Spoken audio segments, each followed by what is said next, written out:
At the very end of one of the most widely read African novels in history, the protagonist hangs himself. But his tragedy is immediately swallowed up by a British district commissioner, who decides this man's life and death might make for an interesting paragraph in his upcoming book, The Pacification of the Primitive Tribes of the Lower Niger. That jarring ending is exactly why Chinua Achebe wrote Things Fall Apart.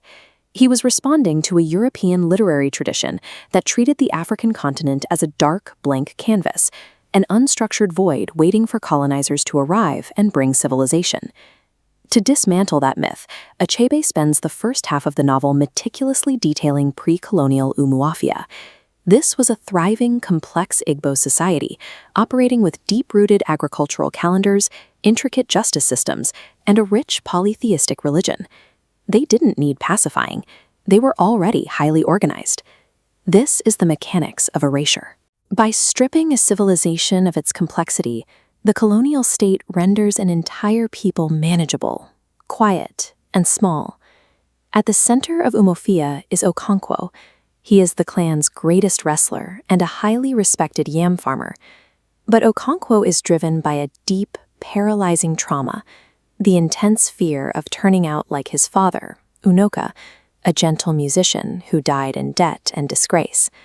To distance himself from his father's legacy, Okonkwo constructs an entire identity out of hypermasculinity. He builds a heavy, unyielding persona, but rests it entirely on a cracked foundation of anxiety. In Okonkwo's mind, any display of affection or gentleness equals failure. He rules his compound with a heavy hand, demanding strict obedience and frequently beating his wives to assert his dominance. This relentless harshness alienates the people closest to him. His eldest son, Nwoye, naturally shares some of his grandfather's quiet, thoughtful traits. Okonkwo responds to this with physical and emotional abuse, driving a wedge between them. Okonkwo projects invincibility, but that outward strength is an illusion. Because he is entirely rigid, he has no capacity to absorb shock. When put under serious pressure, he won't bend, he will break. The first major shock comes when the oracle dictates that Okonkwo's adoptive son must be sacrificed. Despite being warned by elders to stay out of it, Okonkwo joins the execution party. Terrified of looking weak in front of his peers, he steps forward and strikes the killing blow himself. That strike severs something permanent in his own family. When Nwoye realizes what his father has done, something gives way inside the boy, and their relationship is entirely destroyed. Soon after, disaster strikes again. At a funeral, Okonkwo's gun accidentally misfires, killing a fellow clansman. This is a crime against the birth goddess, and the punishment is swift, a 7-year exile to his mother's ancestral village of Mbanta. When he arrives in Mbanta, Okonkwo's uncle attempts to teach him an essential cultural concept, Neka, which translates to "Mother is supreme." Igbo society rewards male strength, but demands equilibrium. When life is harsh, one seeks refuge in the motherland. Okonkwo rejects this balance. Relying on maternal comfort is shameful to him. He spends his exile in despair, refusing the healing his culture offers. By completely denying the feminine aspect of his own traditions, Okonkwo isolates himself from his community's values long before any European sets foot in Umuofia. During his exile, the outside world breaches the forests of Nigeria. British colonizers arrive, bringing a highly organized, systemic threat that the isolated Igbo villages have no framework to counter. The first wave is led by a missionary named Mr. Brown. He doesn't lead with muskets. He builds schools, establishes a small hospital, and relies on interpreters to slowly infiltrate the local belief systems through diplomatic negotiation. But Brown is eventually replaced by Reverend James Smith. Smith operates with uncompromising religious zealotry.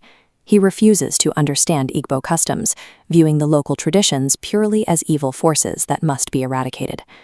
The missionaries find early success by targeting the outcasts of Umuofia.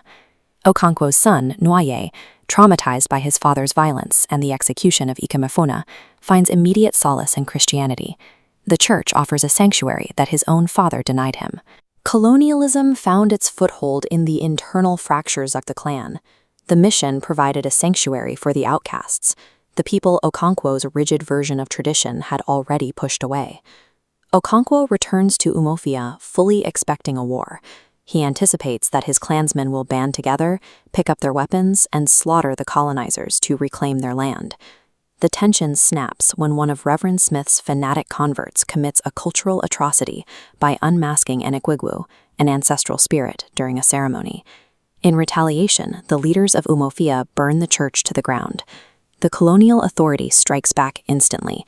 The district commissioner tricks the village leaders into a meeting, arrests them, and throws them in jail. The men are shaved, starved, and beaten by guards. The power dynamic has entirely flipped. Upon his release, Okonkwo attends a massive village gathering. When colonial messengers arrive to break up the meeting, Okonkwo makes a final, desperate play to force a war. He draws his machete and beheads the lead messenger. He expects the war cry to follow. Instead, he hears his fellow clansmen asking why he did it. They let the other messengers run away. They are not going to fight. In that quiet, terrifying moment, Okonkwo realizes his reality is dead.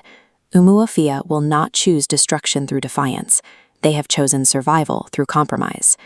Completely isolated and stripped of the only identity he ever knew, Okonkwo retreats into the woods and hangs himself.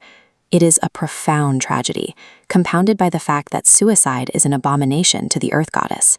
Because of this religious taboo, his clansmen are forbidden to touch his body. In a bitter twist of irony, they have to ask the district commissioner's men to cut their greatest warrior down from the tree. And that brings us right back to where we started.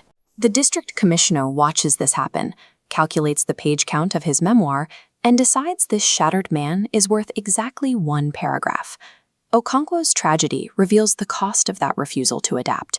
His culture was facing an existential storm, and while his neighbors looked for ways to weather it, Okonkwo stood perfectly still until the wind snapped him in two. When an unstoppable force of colonization meets an immovable object of tradition, the object shatters.